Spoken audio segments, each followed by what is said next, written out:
ప్రియా కంటే undeserving candidates చాలామంది ఇంకా లోపలే ఉన్నారు. అందులో నెంబర్ 1 రీతు చౌదరి. తను ముందొక మాట వెనకాల మాట, తను నవ్వేది ఫేక్, ఏడ్చేది ఫేక్. తన గేమ్ తన కోసం ఆడట్లేదని వాళ్ళ మమ్మీయే ఈరోజు వాయిస్ నోట్లో కన్ఫర్మ్ చేశారు. నెంబర్ 2 తనూజ. తనూజ కూడా ఫేకే నా దృష్టిలో. ఎందుకంటే సంజన కోసం సాక్రిఫైస్ చేసినా మళ్ళీ కాఫీ అడగడం, రీతుని కొంచెం సేపు ఫ్రెండ్ అంటాం, కొంచెంసేపు శత్రువు అనడం, నాన్న అనే ముసుగులో తన గేమ్ అసలు ఎక్కడా కనిపించట్లేదు.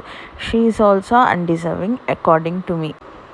ఇక భరణి అయితే గోడ మీద పిల్లల్ని ఈరోజు ఆడియన్స్ కూడా తేల్చేశారు. తన ఒపీనియన్ కానీ పాయింట్స్ కానీ ఎప్పుడు బయట పెట్టలా.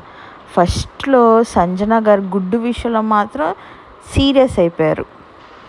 పోనీ ఆ గుడ్డు విషయం ఏమన్నా జెన్యున్ రీజనా స్టాండ్ తీసుకోవడం, బొమ్మిని తిమ్మిని చేసేసి కావాలని హరీష్ మీద వాయిస్ రేస్ చేసి అసలు ఏమీ లేని విషయాన్ని సాగదీసి హౌస్ యొక్క హార్మనీని డిస్టర్బ్ చేశాడు భరణి.